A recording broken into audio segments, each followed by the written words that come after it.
Hi everyone, welcome back to Rooted in Style. For those of you new here, I'm Melanie. This is the new find I just got at Lowe's. It is some type of Anthurium. I think it's Anthurium Luxurians. I don't know what it's mixed with. I honestly don't know much about the species. All I know is that it was from Urban Jungle and they have the basics. So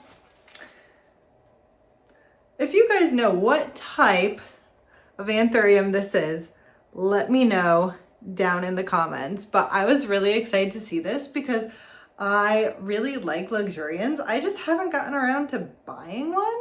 And so when I saw this, I thought, oh, that screams me. I'm getting it. It also had this really pretty leaf, but I haven't had time to repot it and I didn't want to water it right before the repot. So that kind of happened, but it will be fine. It just got a little bit dried out. So anyway, I plan on repotting this guy today. I want to switch him from their mix into my usual chunky soil mix because it works well for my other Anthurium. And let's get started. So I'm going to start by having some tea. Today's tea is Dilma Ceylon Silver Tips. It is nice, refreshing, and very good. It kind of has this light, earthy flavor, I guess. It's a type of green tea, so I think that's where the earthy flavor comes from. But I tried it for the first time when I was in Sri Lanka, and it's very good for those of you who like gentle green teas. If you don't like green tea, if you're a black tea person, this is not for you. So let's get started with the repot. I have a chunky soil mix here. What I do is I pre-water it. So I have my Clonex solution in this water and I'm just gonna mix it in here. You don't want your soil to be too wet. I think I may need to bring that camera closer so you guys can see. Okay, so I put the water in it and let's mix it up a bit.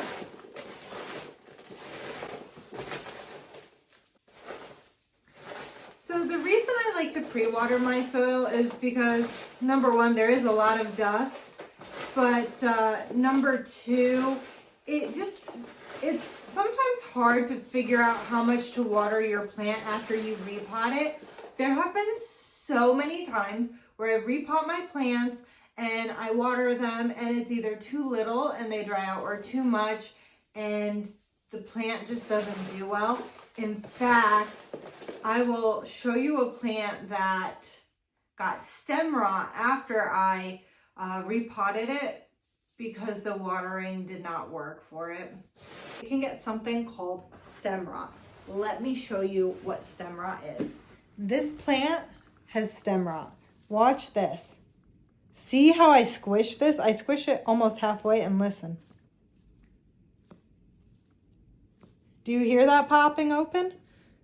I'm not sure if I can get that sound, but when your stem becomes mushy like this, your plant is dead. There's nothing you can do. Your stem should be hard like this. So that is stem rot.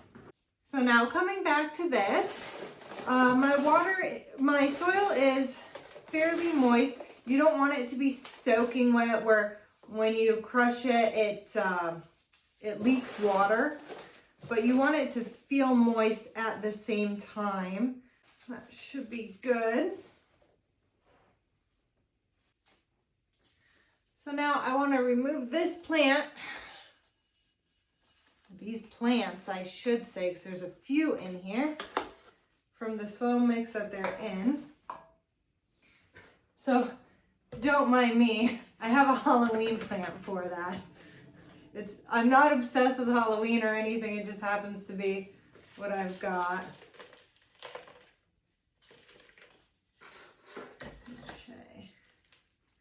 So we've got some nice healthy roots. let's get some of this soil off. It's a very peat mossy soil that they have it in. And while it looked like it was drying out, this soil is still relatively moist. It's crumbling and dry, but it feels damp. So this would have definitely been at risk of root rot, which is what had happened to me in the past with the anthuriums I've gotten at big box stores. I'm not gonna lie, I have found in the past many times, I used to think that that anthuriums were very difficult and I was not good at caring for anthuriums. But the reality is, a lot of the times it can be the soil mix, especially in these nursery plants, because they're grown in greenhouse conditions and they dry out a lot quicker than our plants typically do at home, because they'll go through a lot more water when there's really bright light. So they have them in soil mixes that are more water retentive versus, we tend to not have the most ideal growing conditions at home, usually a little bit less light. I think a lot of us use grow lights, at least plant enthusiasts. There's people who, they have plants at home, they don't have grow lights, and that's perfectly fine. But I do feel like a lot of us have grow lights, at least a few for the winter time. And it just isn't the same as the UV light that these plants would get from the sun. So I really don't like to keep them in the original mix, which is usually very water retentive. I usually like to instead switch them over to my nice chunky mix. And when I do this, I kind of just get rid of the soil that's really easy to get rid of, and then I kind of squeeze it gently to help kind of tease out the roots or remove any additional soil. And the reason why I wanted this one dry when I started it is because I knew that he would have thicker roots, which wouldn't break too easily, and because I knew that they were going to have him in a soil mix that was going to be very difficult to remove if it was wet.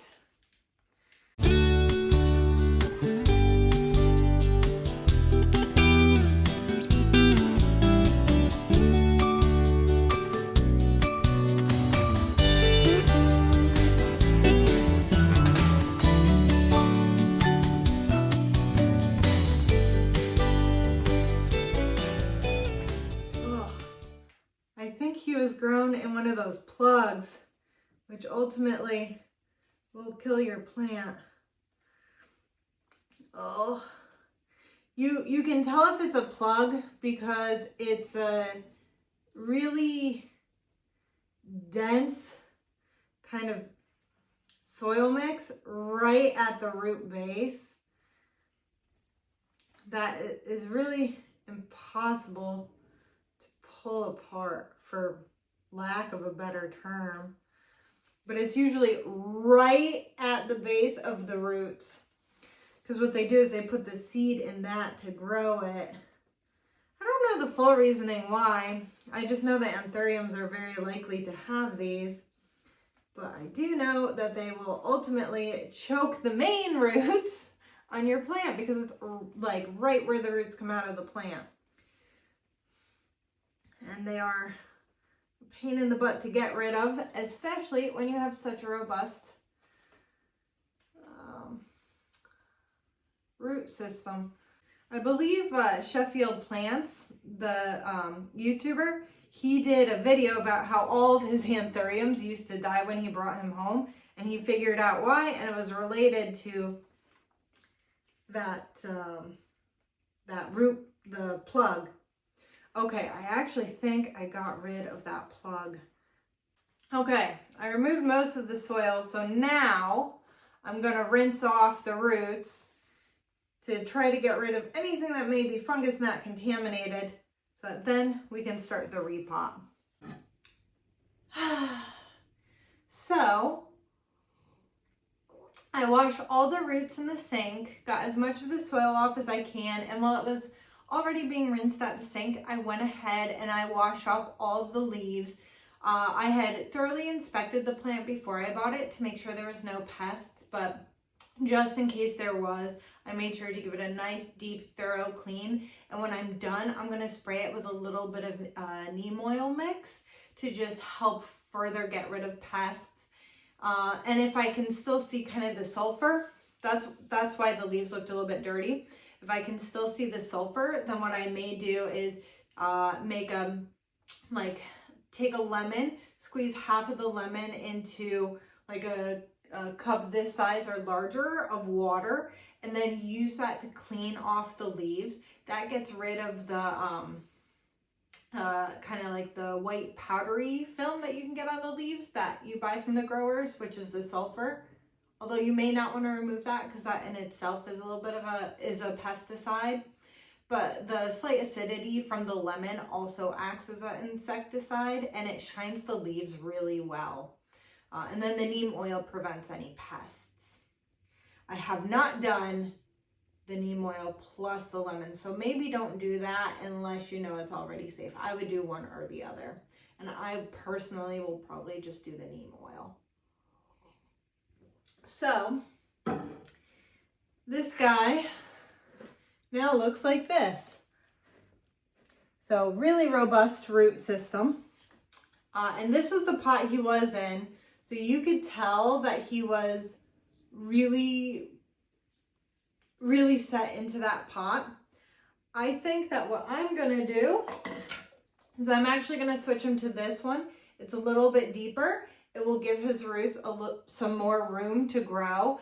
And I do believe that Anthurium prefer a little bit more of a deeper planter, but don't quote me on that. So I've got my pre-wet soil, my pot, a chopstick to help get everything in between the roots, because as you can see, it's going to be hard to get things in the center of this with its root system being so tight. And then I think what I'm actually going to do is add a little bit of systemic granules to this potting soil. That helps prevent fungus gnats, because I'm pretty sure this thing came with them. So I just put a little bit into this mix. I don't want to do too much because I found that in some plants when it kind of fell into it a little bit more than you expected, like when you're salting your food, you know, sometimes it's a little bit more than you expect. It kind of grew this film. I think some type of mold kind of grows on it.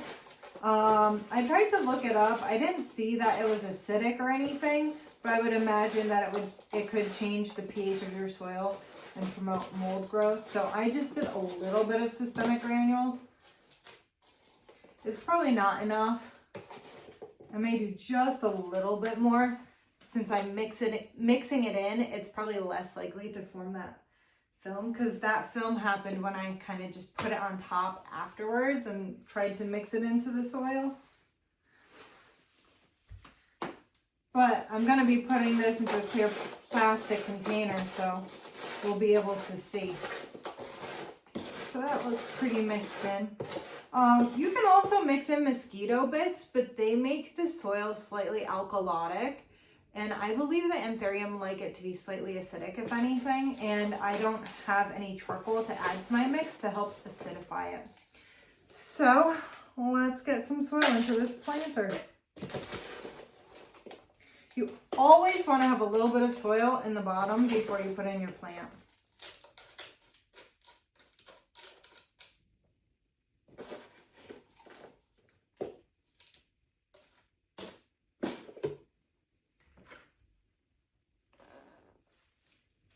That should be about good. And let's see, is there an angle that you can see? See how my roots are underneath? And then this part, you can see where it was in the soil and where it wasn't. That is, again, going to be above the soil. You do not want to pot your plant too deep down because then it can actually get stem rot. So none of us want stem rot.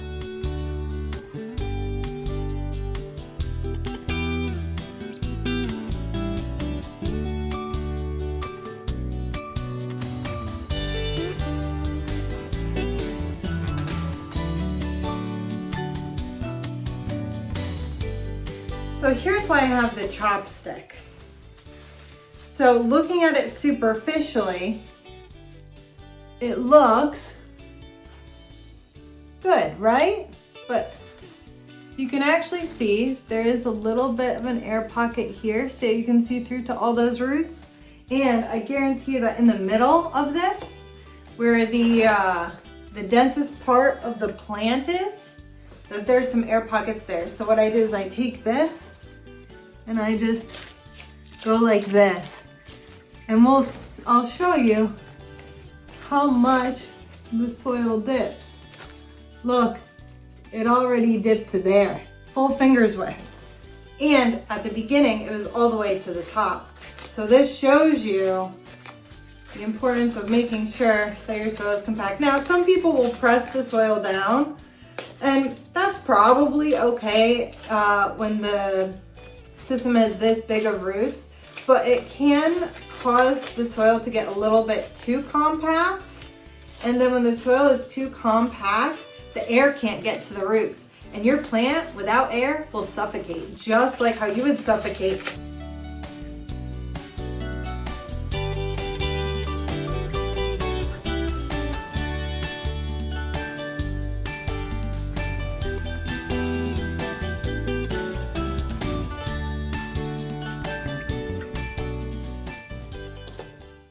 So do you guys remember how high the soil line was? Look at this now. That's a full finger. That's how deep it went just by patting it down a little bit. So now I gotta add more soil.